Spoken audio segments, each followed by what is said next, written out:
The Adventures of Sherlock Holmes by Arthur Conan Doyle. Adventure 6. The Man with the Twisted Lip. Isa Whitney, brother of the late Elias Whitney, D.D., principal of the Theological College of St. George's, was much addicted to opium.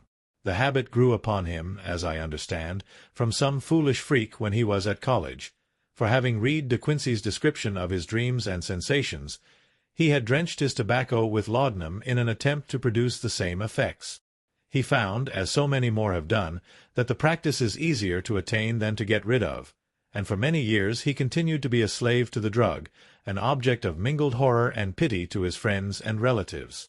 I can see him now, with yellow, pasty face, drooping lids, and pinpoint pupils, all huddled in a chair, the wreck and ruin of a noble man.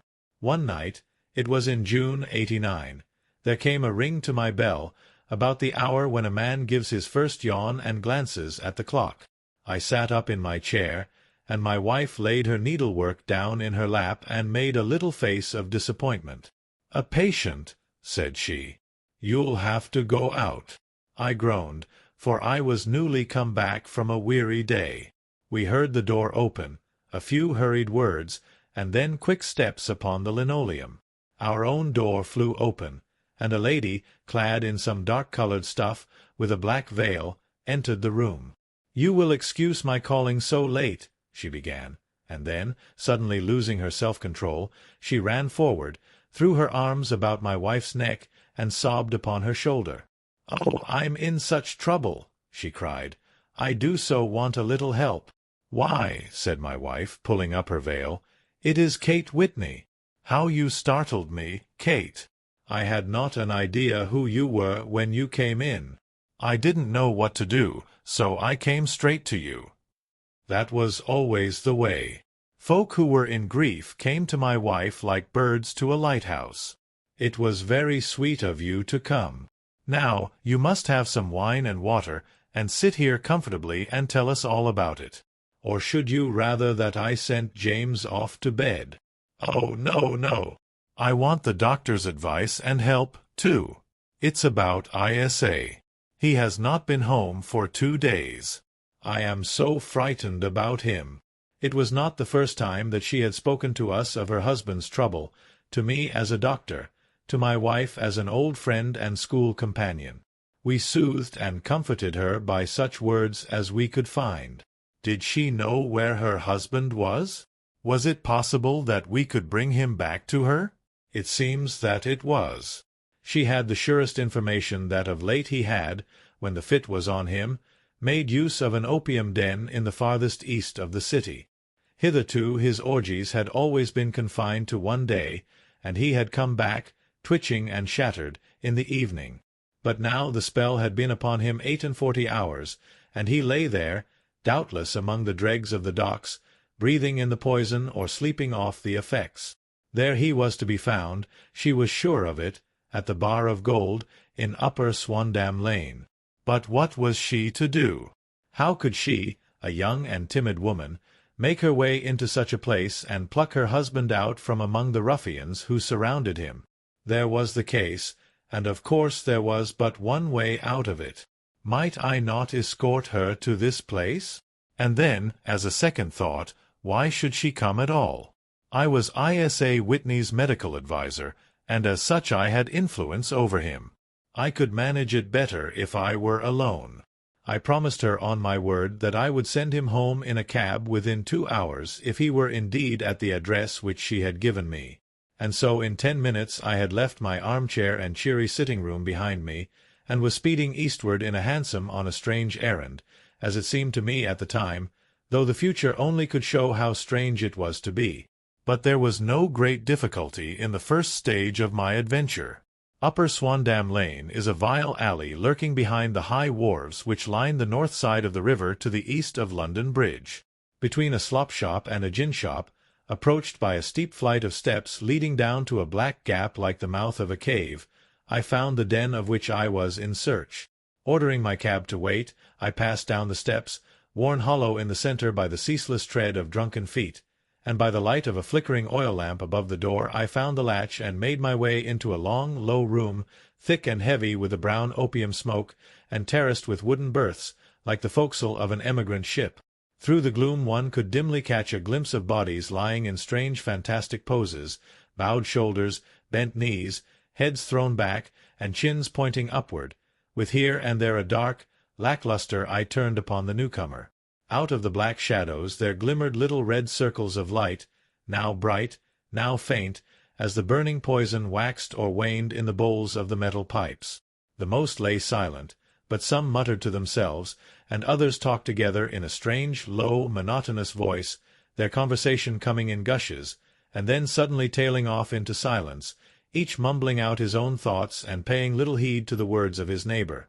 At the farther end was a small brazier of burning charcoal, beside which on a three-legged wooden stool there sat a tall, thin old man, with his jaw resting upon his two fists and his elbows upon his knees, staring into the fire.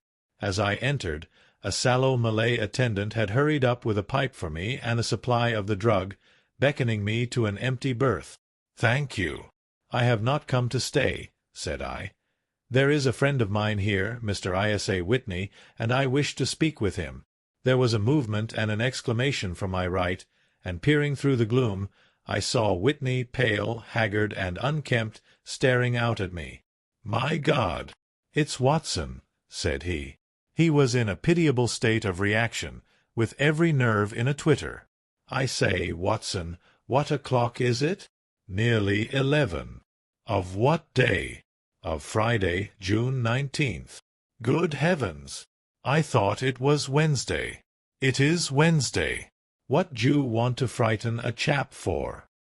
He sank his face onto his arms and began to sob in a high treble key. "I tell you that it is Friday, man. Your wife has been waiting this 2 days for you. You should be ashamed of yourself." "So I am. But you've got mixed, Watson, for I have only been here a few hours, 3 pipes, for pipes. I forget how many. But I'll go home with you. I wouldn't frighten Kate. Poor little Kate. Give me your hand." "Have you a cab?"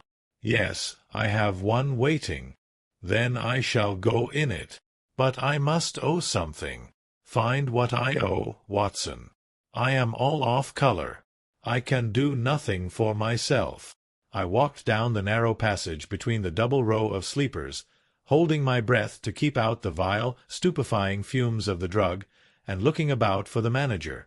As I passed the tall man who sat by the brazier, I felt a sudden pluck at my skirt, and a low voice whispered, "Walk past me, and then look back at me." The words fell quite distinctly upon my ear. I glanced down. They could only have come from the old man at my side, and yet he sat now as absorbed as ever, very thin, very wrinkled, bent with age, an opium pipe dangling down from between his knees, as though it had dropped in sheer lassitude from his fingers. I took 2 steps forward and looked back. It took all my self-control to prevent me from breaking out into a cry of astonishment. He had turned his back so that none could see him but I.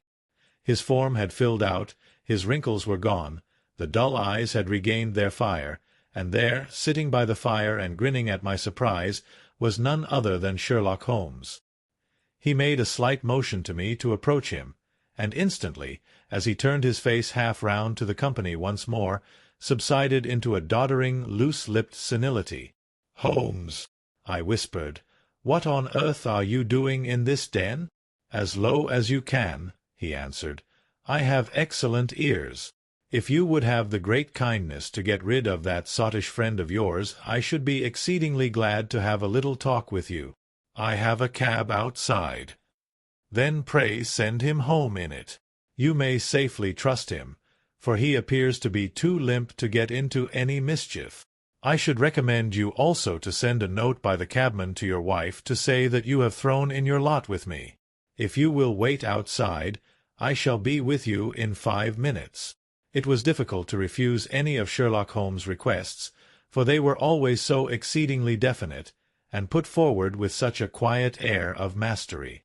I felt, however, that when Whitney was once confined in the cab my mission was practically accomplished, and for the rest I could not wish anything better than to be associated with my friend in one of those singular adventures which were the normal condition of his existence. In a few minutes I had written my note, paid Whitney's bill, led him out to the cab, and seen him driven through the darkness. In a very short time a decrepit figure had emerged from the opium den, and I was walking down the street with Sherlock Holmes. For 2 streets he shuffled along with a bent back and an uncertain foot. Then, glancing quickly round, he straightened himself out and burst into a hearty fit of laughter. "I suppose, Watson," said he, "that you imagine that I have added opium smoking to cocaine injections and all the other little weaknesses on which you have favored me with your medical views. I was certainly surprised to find you there, but not more so than I to find you. I came to find a friend, and I to find an enemy." "An enemy?"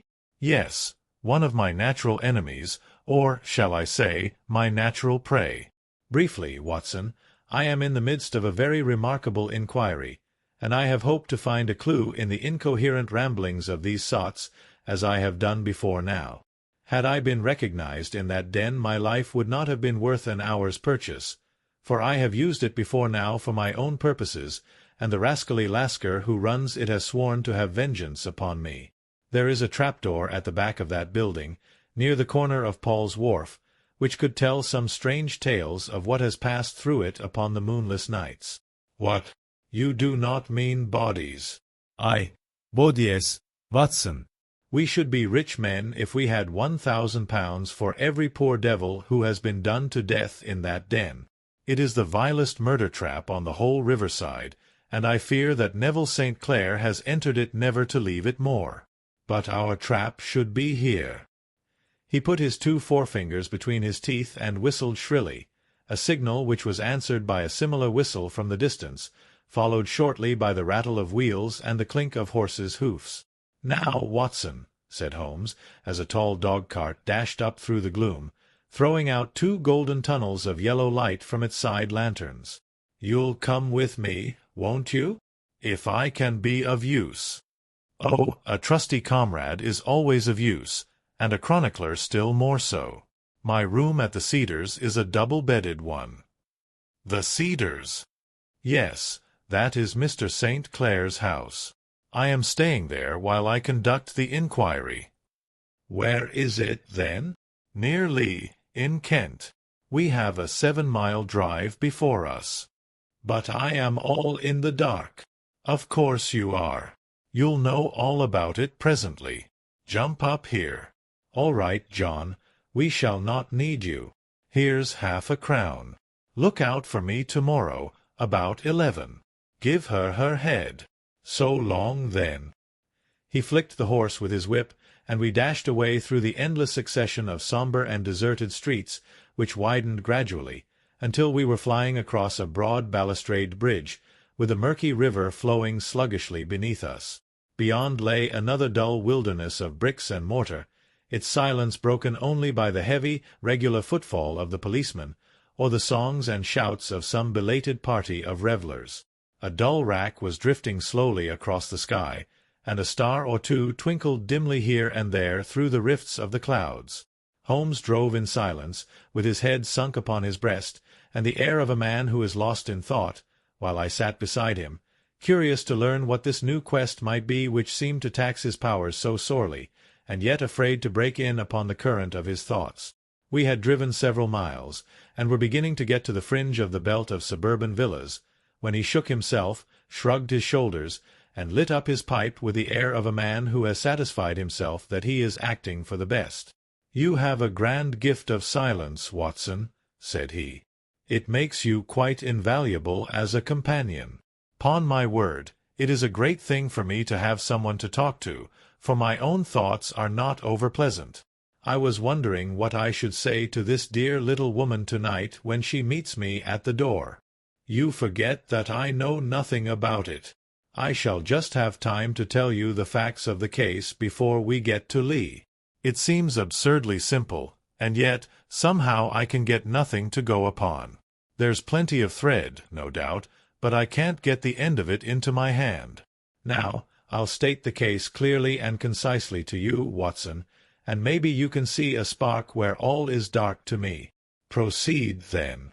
Some years ago, to be definite, in May 1884, there came to Lee a gentleman, Neville St. Clair by name, who appeared to have plenty of money. He took a large villa, laid out the grounds very nicely, and lived generally in good style. By degrees he made friends in the neighborhood, and in 1887 he married the daughter of a local brewer, by whom he now has 2 children. He had no occupation, but was interested in several companies, and went into town as a rule in the morning, returning by the 5:14 from Cannon Street every night. Mr. St. Clair is now 37 years of age, is a man of temperate habits, a good husband, a very affectionate father, and a man who is popular with all who know him. I may add that his whole debts at the present moment, as far as we have been able to ascertain, amount to £88 tens, while he has £220 standing to his credit in the Capital and Counties Bank. There is no reason, therefore, to think that money troubles have been weighing upon his mind. Last Monday Mr. Neville St. Clair went into town rather earlier than usual, remarking before he started that he had 2 important commissions to perform, and that he would bring his little boy home a box of bricks.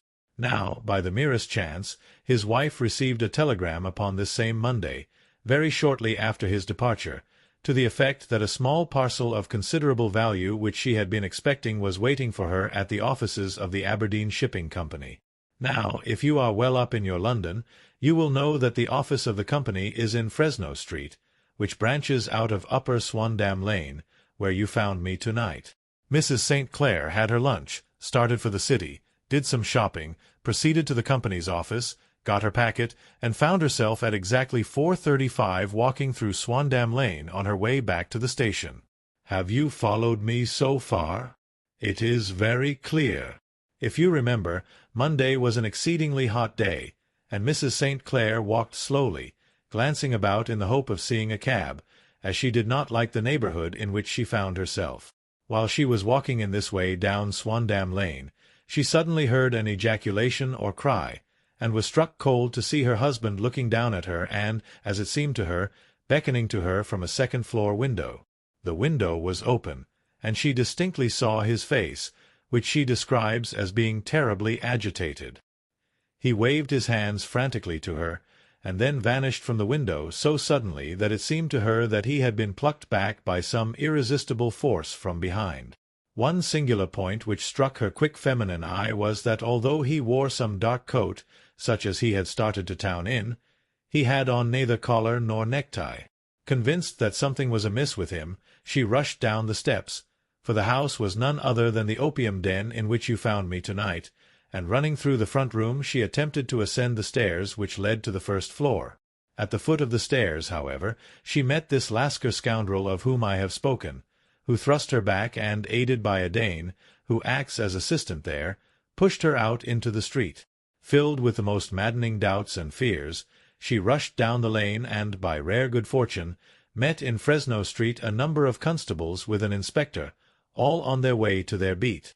The inspector and 2 men accompanied her back, and in spite of the continued resistance of the proprietor, they made their way to the room in which Mr. St. Clair had last been seen.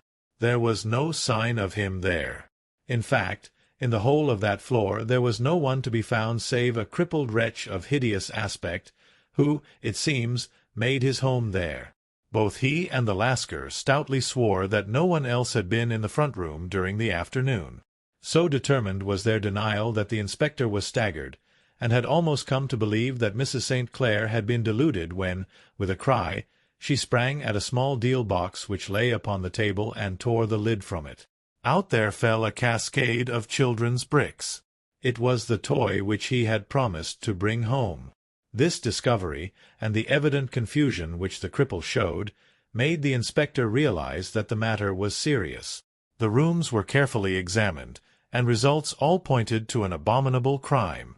The front room was plainly furnished as a sitting-room and led into a small bedroom, which looked out upon the back of one of the wharves. Between the wharf and the bedroom window is a narrow strip, which is dry at low tide but is covered at high tide with at least 4½ feet of water. The bedroom window was a broad one and opened from below. On examination traces of blood were to be seen upon the window-sill, and several scattered drops were visible upon the wooden floor of the bedroom. Thrust away behind a curtain in the front room were all the clothes of Mr. Neville St. Clair, with the exception of his coat. His boots, his socks, his hat, and his watch, all were there. There were no signs of violence upon any of these garments, and there were no other traces of Mr. Neville St. Clair.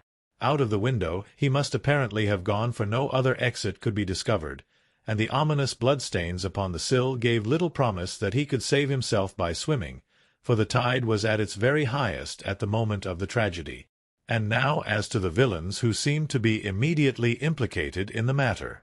The Lascar was known to be a man of the vilest antecedents, but as, by Mrs. St. Clair's story, he was known to have been at the foot of the stair within a very few seconds of her husband's appearance at the window, he could hardly have been more than an accessory to the crime. His defence was one of absolute ignorance, and he protested that he had no knowledge as to the doings of Hugh Boone, his lodger, and that he could not account in any way for the presence of the missing gentleman's clothes. So much for the Lascar manager. Now for the sinister cripple who lives upon the second floor of the opium den, and who was certainly the last human being whose eyes rested upon Neville St. Clair. His name is Hugh Boone, and his hideous face is one which is familiar to every man who goes much to the city. He is a professional beggar, though in order to avoid the police regulations he pretends to a small trade in wax vestas. Some little distance down Threadneedle Street, upon the left-hand side, there is, as you may have remarked, a small angle in the wall. Here it is that this creature takes his daily seat, cross-legged with his tiny stock of matches on his lap, and as he is a piteous spectacle a small rain of charity descends into the greasy leather cap which lies upon the pavement beside him. I have watched the fellow more than once before ever I thought of making his professional acquaintance, and I have been surprised at the harvest which he has reaped in a short time. His appearance, you see, is so remarkable that no one can pass him without observing him. A shock of orange hair, a pale face disfigured by a horrible scar, which, by its contraction, has turned up the outer edge of his upper lip, a bulldog chin, and a pair of very penetrating dark eyes, which present a singular contrast to the colour of his hair, all mark him out from amid the common crowd of mendicants, and so, too, does his wit, for he is ever ready with a reply to any piece of chaff which may be thrown at him by the passers-by. This is the man whom we now learn to have been the lodger at the opium den, and to have been the last man to see the gentleman of whom we are in quest. But a cripple, said I. What could he have done single-handed against a man in the prime of life? He is a cripple in the sense that he walks with a limp, but in other respects he appears to be a powerful and well-nurtured man. Surely your medical experience would tell you, Watson, that weakness in one limb is often compensated for by exceptional strength in the others. Pray continue your narrative. Mrs. St. Clair had fainted at the sight of the blood upon the window, and she was escorted home in a cab by the police, as her presence could be of no help to them in their investigations. Inspector Barton, who had charge of the case, made a very careful examination of the premises, but without finding anything which threw any light upon the matter. One mistake had been made in not arresting Boone instantly, as he was allowed some few minutes during which he might have communicated with his friend the Lascar, but this fault was soon remedied, and he was seized and searched, without anything being found which could incriminate him. There were, it is true, some blood-stains upon his right shirt-sleeve, but he pointed to his ring-finger, which had been cut near the nail, and explained that the bleeding came from there, adding that he had been to the window not long before, and that the stains which had been observed there came doubtless from the same source. He denied strenuously having ever seen Mr. Neville St. Clair, and swore that the presence of the clothes in his room was as much a mystery to him as to the police. As to Mrs. St. Clair's assertion that she had actually seen her husband at the window, he declared that she must have been either mad or dreaming. He was removed, loudly protesting, to the police station, while the inspector remained upon the premises in the hope that the ebbing tide might afford some fresh clue. And it did, though they hardly found upon the mud-bank what they had feared to find. It was Neville St. Clair's coat, and not Neville St. Clair, which lay uncovered as the tide receded. And what do you think they found in the pockets? I cannot imagine. No, I don't think you would guess. Every pocket stuffed with pennies and halfpennies, 421 pennies and 270 halfpennies. It was no wonder that it had not been swept away by the tide. But a human body is a different matter. There is a fierce eddy between the wharf and the house. It seemed likely enough that the weighted coat had remained when the stripped body had been sucked away into the river. But I understand that all the other clothes were found in the room. Would the body be dressed in a coat alone? No, sir, but the facts might be met speciously enough. Suppose that this man Boone had thrust Neville St. Clair through the window, there is no human eye which could have seen the deed. What would he do then? It would of course instantly strike him that he must get rid of the telltale garments. He would seize the coat, then, and be in the act of throwing it out, when it would occur to him that it would swim and not sink. He has little time, for he has heard the scuffle downstairs when the wife tried to force her way up, and perhaps he has already heard from his Lascar confederate that the police are hurrying up the street. There is not an instant to be lost. He rushes to some secret hoard, where he has accumulated the fruits of his beggary, and he stuffs all the coins upon which he can lay his hands into the pockets to make sure of the coat's sinking. He throws it out, and would have done the same with the other garments had not he heard the rush of steps below, and only just had time to close the window when the police appeared. It certainly sounds feasible. Well, we will take it as a working hypothesis for want of a better. Boone, as I have told you, was arrested and taken to the station, but it could not be shown that there had ever before been anything against him. He had for years been known as a professional beggar, but his life appeared to have been a very quiet and innocent one. There the matter stands at present, and the questions which have to be solved, what Neville St. Clair was doing in the opium den, what happened to him when there, where is he now, and what Hugh Boone had to do with his disappearance, are all as far from a solution as ever. I confess that I cannot recall any case within my experience which looked at the first glance so simple and yet which presented such difficulties. While Sherlock Holmes had been detailing this singular series of events, we had been whirling through the outskirts of the great town until the last straggling houses had been left behind, and we rattled along with a country hedge upon either side of us. Just as he finished, however, we drove through 2 scattered villages, where a few lights still glimmered in the windows. "We are on the outskirts of Lee," said my companion. "We have touched on 3 English counties in our short drive, starting in Middlesex, passing over an angle of Surrey, and ending in Kent. See that light among the trees? That is the Cedars, and beside that lamp sits a woman whose anxious ears have already, I have little doubt, caught the clink of our horses' feet. But why are you not conducting the case from Baker Street?" I asked. "Because there are many inquiries which must be made out here. Mrs. St. Clair has most kindly put 2 rooms at my disposal, and you may rest assured that she will have nothing but a welcome for my friend and colleague. I hate to meet her, Watson, when I have no news of her husband. Here we are. Whoa there, whoa." We had pulled up in front of a large villa which stood within its own grounds. A stable-boy had run out to the horse's head, and springing down, I followed Holmes up the small, winding gravel drive which led to the house.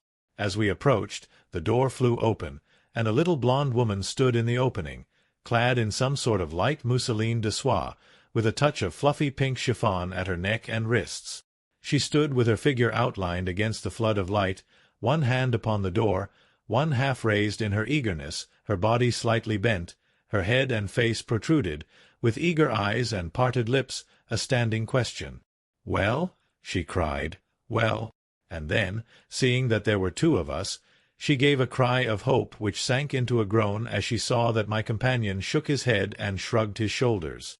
"No good news?" "None." "No bad?" "No." "Thank God for that.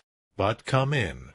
You must be weary, for you have had a long day. This is my friend, Dr. Watson. He has been of most vital use to me in several of my cases, and a lucky chance has made it possible for me to bring him out and associate him with this investigation." "I am delighted to see you," said she, pressing my hand warmly.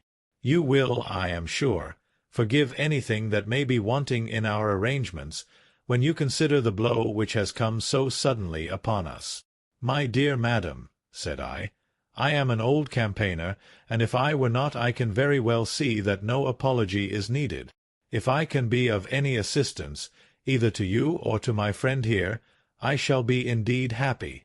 Now, Mr. Sherlock Holmes, said the lady as we entered a well-lit dining-room, upon the table of which a cold supper had been laid out, I should very much like to ask you one or two plain questions, to which I beg that you will give a plain answer. Certainly, madam. Do not trouble about my feelings. I am not hysterical, nor given to fainting. I simply wish to hear your real opinion. Upon what point? In your heart of hearts, do you think that Neville is alive? Sherlock Holmes seemed to be embarrassed by the question. Frankly, now, she repeated, standing upon the rug and looking keenly down at him as he leaned back in a basket-chair. Frankly, then, madam, I do not. You think that he is dead? Ido. Murdered? I don't say that. Perhaps. And on what day did he meet his death? On Monday. Then perhaps, Mr. Holmes, you will be good enough to explain how it is that I have received a letter from him today. Sherlock Holmes sprang out of his chair as if he had been galvanized. What? He roared. Yes, today. She stood smiling, holding up a little slip of paper in the air. May I see it? Certainly. He snatched it from her in his eagerness, and smoothing it out upon the table, he drew over the lamp and examined it intently. I had left my chair and was gazing at it over his shoulder. The envelope was a very coarse one, and was stamped with the Gravesend postmark and with the date of that very day, or rather of the day before, for it was considerably after midnight. Coarse writing, murmured Holmes. Surely this is not your husband's writing, madam. No, but the enclosure is. I perceive also that whoever addressed the envelope had to go and inquire as to the address. How can you tell that? The name, you see, is in perfectly black ink, which has dried itself. The rest is of the grayish color, which shows that blotting paper has been used. If it had been written straight off, and then blotted, none would be of a deep black shade. This man has written the name, and there has then been a pause before he wrote the address, which can only mean that he was not familiar with it. It is, of course, a trifle, but there is nothing so important as trifles. Let us now see the letter. Ah, there has been an enclosure here. Yes, there was a ring. His signet ring. And you are sure that this is your husband's hand? One of his hands. One. His hand when he wrote hurriedly. It is very unlike his usual writing, and yet I know it well. Dearest, do not be frightened. All will come well. There is a huge error which it may take some little time to rectify. Wait in patience. Neville. Written in pencil upon the fly-leaf of a book, octavo size, no watermark. Posted today in Gravesend by a man with a dirty thumb. Ah. And the flap has been gummed, if I am not very much in error, by a person who had been chewing tobacco. And you have no doubt that it is your husband's hand, madam? None. Neville wrote those words. And they were posted today at Gravesend. Well, Mrs. St. Clair, the clouds lighten, though I should not venture to say that the danger is over. But he must be alive, Mr. Holmes. Unless this is a clever forgery to put us on the wrong scent. The ring, after all, proves nothing. It may have been taken from him. No, it is his very own writing. Very well. It may, however, have been written on Monday and only posted today. That is possible. If so, much may have happened between. Oh, you must not discourage me, Mr. Holmes. I know that all is well with him. There is so keen a sympathy between us that I should know if evil came upon him. On the very day that I saw him last, he cut himself in the bedroom, and yet I in the dining-room rushed upstairs instantly with the utmost certainty that something had happened. Do you think that I would respond to such a trifle and yet be ignorant of his death? I have seen too much not to know that the impression of a woman may be more valuable than the conclusion of an analytical reasoner. And in this letter you certainly have a very strong piece of evidence to corroborate your view. But if your husband is alive and able to write letters, why should he remain away from you? I cannot imagine. It is unthinkable. And on Monday he made no remarks before leaving you? No. And you were surprised to see him in Swandam Lane? Very much so. Was the window open? Yes. Then he might have called to you? He might. He only, as I understand, gave an inarticulate cry? Yes. A call for help, you thought? Yes. He waved his hands. But it might have been a cry of surprise. Astonishment at the unexpected sight of you might cause him to throw up his hands. It is possible. And you thought he was pulled back? He disappeared so suddenly. He might have leaped back. You did not see anyone else in the room? No, but this horrible man confessed to having been there, and the Lascar was at the foot of the stairs. Quite so. Your husband, as far as you could see, had his ordinary clothes on, but without his collar or tie. I distinctly saw his bare throat. Had he ever spoken of Swandam Lane? Never. Had he ever showed any signs of having taken opium? Never. Thank you, Mrs. St. Clair. Those are the principal points about which I wish to be absolutely clear. We shall now have a little supper and then retire, for we may have a very busy day tomorrow.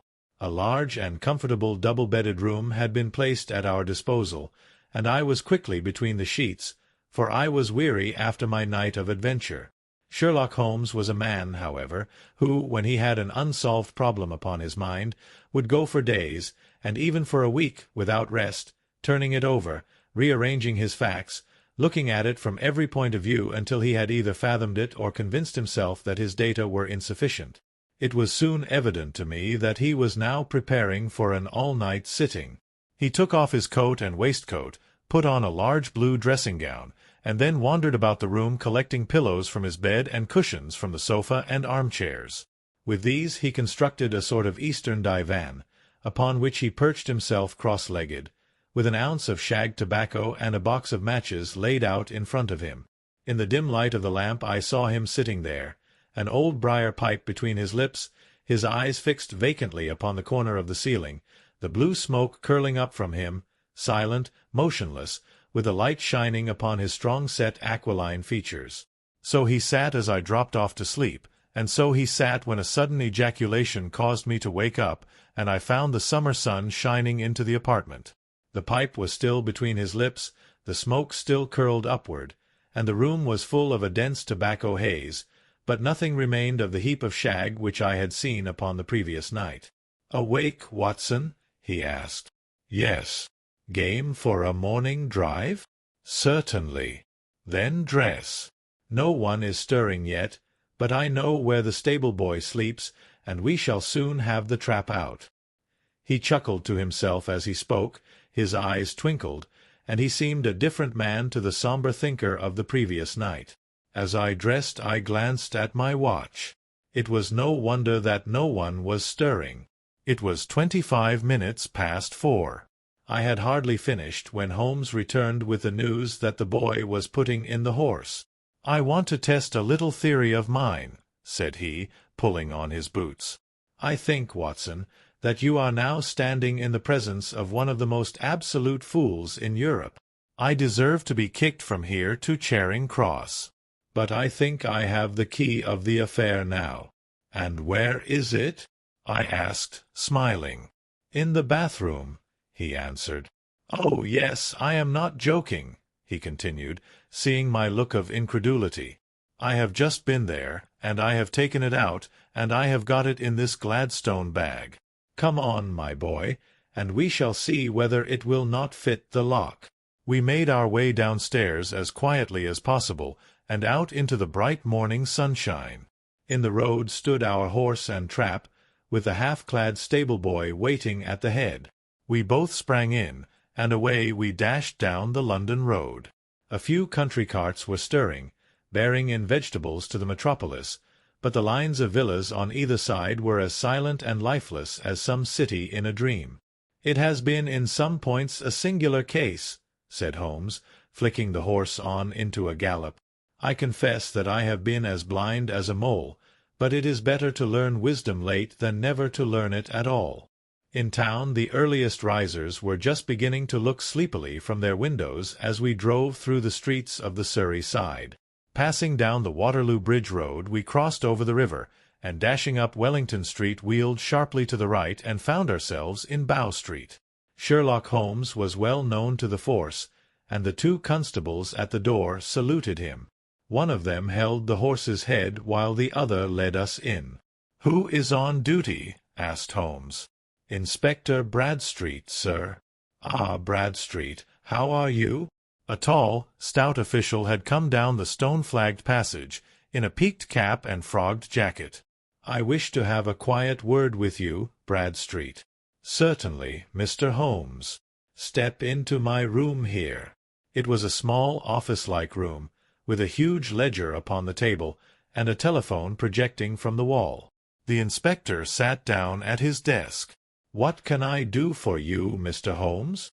"I called about that beggar-man, Boone, the one who was charged with being concerned in the disappearance of Mr. Neville St. Clair, of Lee." "Yes." "He was brought up and remanded for further inquiries." "So I heard. You have him here, in the cells. Is he quiet?" "Oh, he gives no trouble. But he is a dirty scoundrel." "Dirty?" "Yes. It is all we can do to make him wash his hands, and his face is as black as a tinker's. Well, when once his case has been settled, he will have a regular prison bath, and I think, if you saw him, you would agree with me that he needed it." "I should like to see him very much." "Would you? That is easily done. Come this way. You can leave your bag." "No, I think that I'll take it." "Very good. Come this way, if you please." He led us down a passage, opened a barred door, passed down a winding stair, and brought us to a whitewashed corridor with a line of doors on each side. "The third on the right is his," said the inspector. "Here it is." He quietly shot back a panel in the upper part of the door and glanced through. "He is asleep," said he. "You can see him very well." We both put our eyes to the grating. The prisoner lay with his face towards us, in a very deep sleep, breathing slowly and heavily. He was a middle-sized man, coarsely clad as became his calling, with a coloured shirt protruding through the rent in his tattered coat. He was, as the inspector had said, extremely dirty, but the grime which covered his face could not conceal its repulsive ugliness. A broad wheal from an old scar ran right across it from eye to chin, and by its contraction had turned up one side of the upper lip, so that 3 teeth were exposed in a perpetual snarl. A shock of very bright red hair grew low over his eyes and forehead. "He's a beauty, isn't he?" said the inspector. "He certainly needs a wash," remarked Holmes. "I had an idea that he might, and I took the liberty of bringing the tools with me." He opened the Gladstone bag as he spoke, and took out, to my astonishment, a very large bath-sponge. He. "You are a funny one," chuckled the inspector. "Now, if you will have the great goodness to open that door very quietly, we will soon make him cut a much more respectable figure." "Well, I don't know why not," said the inspector. "He doesn't look a credit to the Bow Street cells, does he?" He slipped his key into the lock, and we all very quietly entered the cell. The sleeper half turned, and then settled down once more into a deep slumber. Holmes stooped to the water-jug, moistened his sponge, and then rubbed it twice vigorously across and down the prisoner's face. "Let me introduce you," he shouted, "to Mr. Neville St. Clair, of Lee, in the county of Kent. Never in my life have I seen such a sight." The man's face peeled off under the sponge like the bark from a tree. Gone was the coarse brown tint. Gone, too, was the horrid scar which had seamed it across, and the twisted lip which had given the repulsive sneer to the face. A twitch brought away the tangled red hair, and there, sitting up in his bed, was a pale, sad-faced, refined-looking man, black-haired and smooth-skinned, rubbing his eyes and staring about him with sleepy bewilderment. Then, suddenly realizing the exposure, he broke into a scream and threw himself down with his face to the pillow. "Great heavens!" cried the inspector. "It is, indeed, the missing man. I know him from the photograph." The prisoner turned with the reckless air of a man who abandons himself to his destiny. "Be it so," said he. "And pray what am I charged with?" "With making away with Mr. Neville. Oh, come, you can't be charged with that unless they make a case of attempted suicide of it," said the inspector with a grin. "Well, I have been 27 years in the force, but this really takes the cake. If I am Mr. Neville St. Clair, then it is obvious that no crime has been committed, and that, therefore, I am illegally detained." "No crime, but a very great error has been committed," said Holmes. "You would have done better to have trusted your wife." "It was not the wife, it was the children," groaned the prisoner. "God help me, I would not have them ashamed of their father. My God, what an exposure! What can I do?" Sherlock Holmes sat down beside him on the couch and patted him kindly on the shoulder. "If you leave it to a court of law to clear the matter up," said he, "of course you can hardly avoid publicity. On the other hand, if you convince the police authorities that there is no possible case against you, I do not know that there is any reason that the details should find their way into the papers. Inspector Bradstreet would, I am sure, make notes upon anything which you might tell us and submit it to the proper authorities. The case would then never go into court at all." "God bless you!" cried the prisoner passionately. "I would have endured imprisonment, aye, even execution, rather than have left my miserable secret as a family blot to my children. You are the first who have ever heard my story. My father was a schoolmaster in Chesterfield, where I received an excellent education. I travelled in my youth, took to the stage, and finally became a reporter on an evening paper in London. One day my editor wished to have a series of articles upon begging in the metropolis, and I volunteered to supply them. There was the point from which all my adventures started. It was only by trying begging as an amateur that I could get the facts upon which to base my articles. When an actor I had, of course, learned all the secrets of making up, and had been famous in the green room for my skill. I took advantage now of my attainments. I painted my face, and to make myself as pitiable as possible I made a good scar and fixed one side of my lip in a twist by the aid of a small slip of flesh-colored plaster. Then, with a red head of hair and an appropriate dress, I took my station in the business part of the city, ostensibly as a match-seller but really as a beggar. For 7 hours I plied my trade, and when I returned home in the evening I found to my surprise that I had received no less than 20 six. 4D. I wrote my articles and thought little more of the matter until, some time later, I backed a bill for a friend and had a writ served upon me for £25. I was at my wits' end where to get the money, but a sudden idea came to me. I begged a fortnight's grace from the creditor, asked for a holiday from my employers, and spent the time in begging in the city under my disguise. In 10 days I had the money and had paid the debt.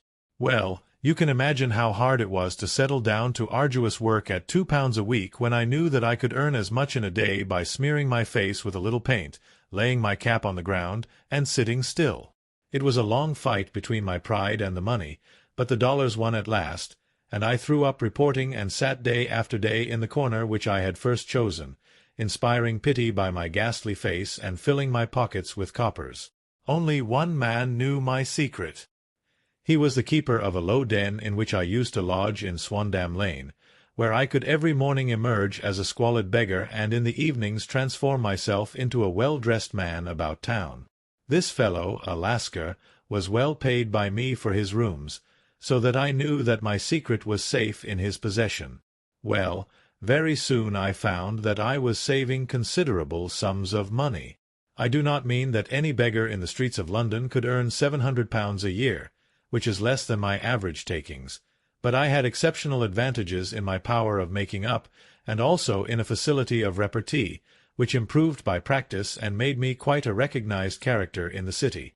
All day a stream of pennies, varied by silver, poured in upon me, and it was a very bad day in which I failed to take £2.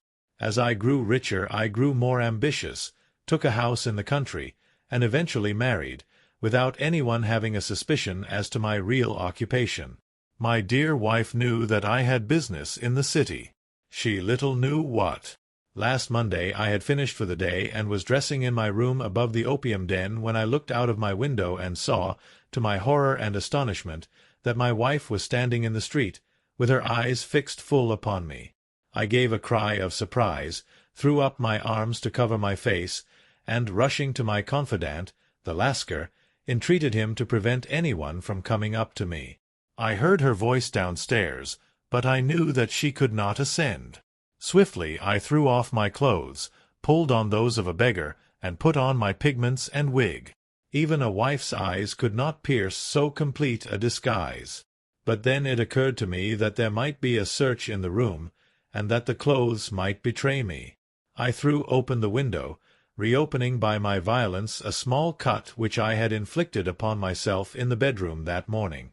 Then I seized my coat, which was weighted by the coppers which I had just transferred to it from the leather bag in which I carried my takings. I hurled it out of the window, and it disappeared into the Thames. The other clothes would have followed, but at that moment there was a rush of constables up the stair, and a few minutes after I found, rather, I confess, to my relief, that instead of being identified as Mr. Neville St. Clair, I was arrested as his murderer.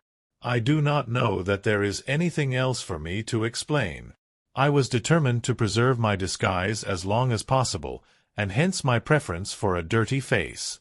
Knowing that my wife would be terribly anxious, I slipped off my ring and confided it to the Lascar at a moment when no constable was watching me, together with a hurried scrawl, telling her that she had no cause to fear.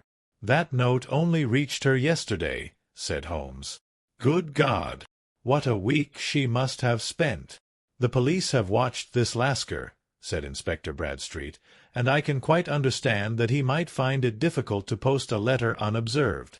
Probably he handed it to some sailor customer of his, who forgot all about it for some days."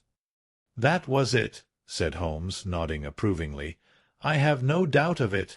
But have you never been prosecuted for begging?" "Many times. But what was a fine to me?"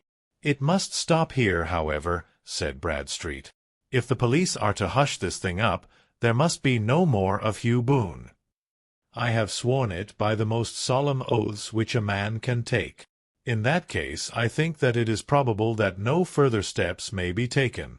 But if you are found again, then all must come out. I am sure, Mr. Holmes, that we are very much indebted to you for having cleared the matter up. I wish I knew how you reach your results." "I reached this one," said my friend, "by sitting upon 5 pillows and consuming an ounce of shag.